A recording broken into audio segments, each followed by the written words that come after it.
Hello students, now let's move on to next theorem.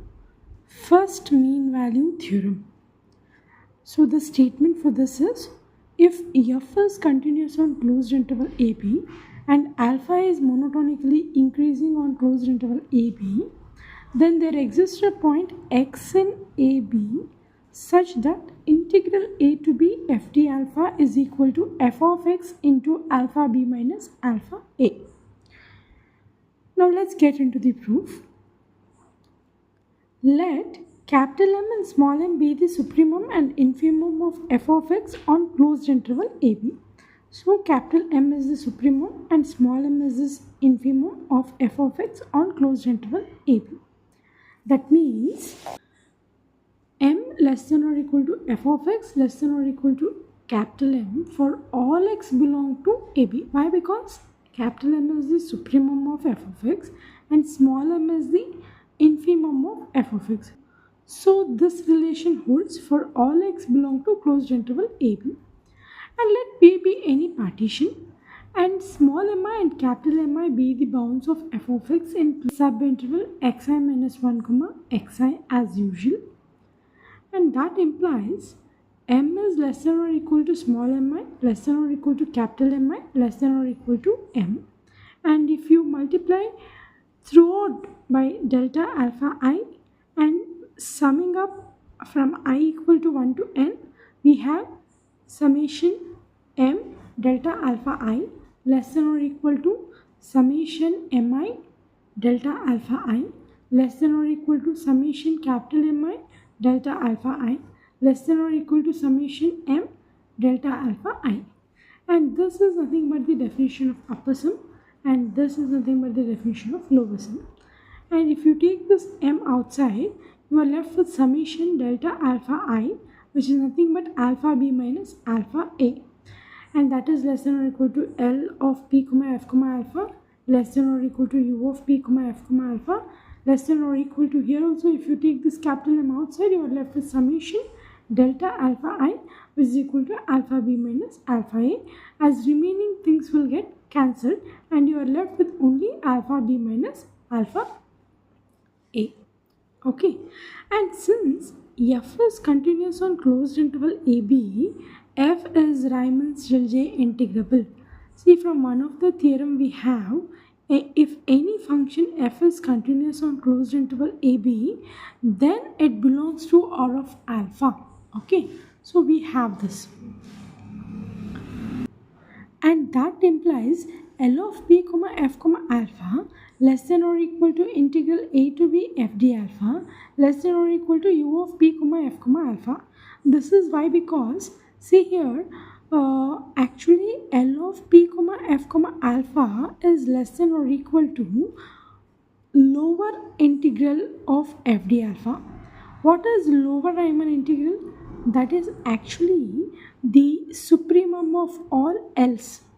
So this L is less than or equal to supremum of all L's.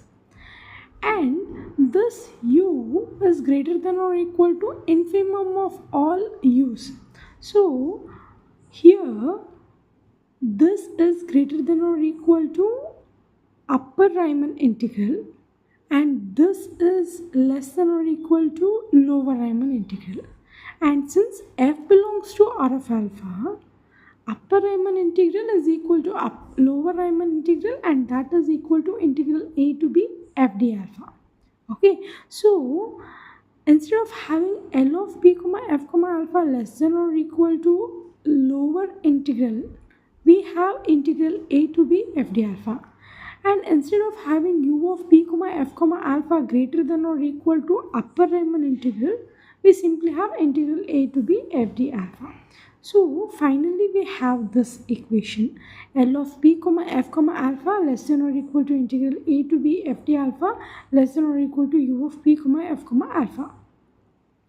And see, consider this equation now.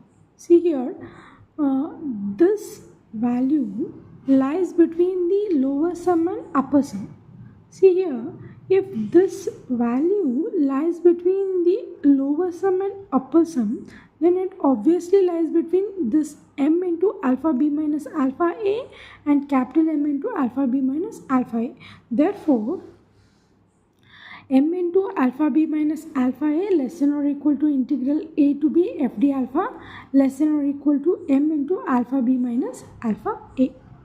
And this implies there exists a number mu satisfying m less than or equal to mu less than or equal to m. Means there exists a mu which belongs to the closed interval small m comma capital M. See here, for example, if your value of small m is 1 and capital M is 5, and this is lying between 1 into alpha b minus alpha a and 5 into alpha b minus alpha a.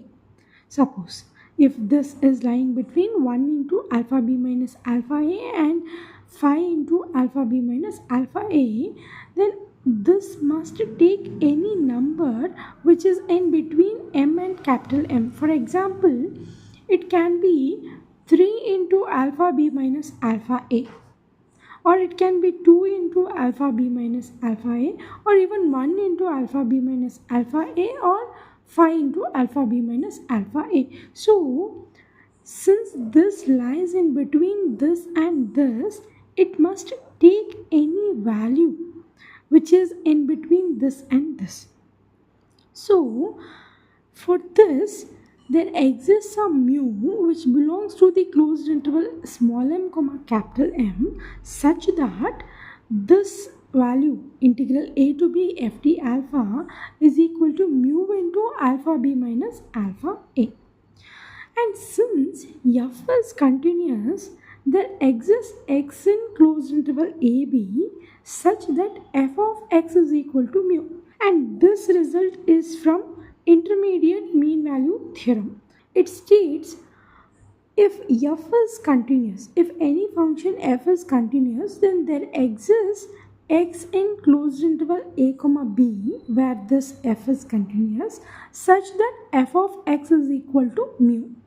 So that implies integral a to b f d alpha is equal to f of x into alpha b minus alpha a.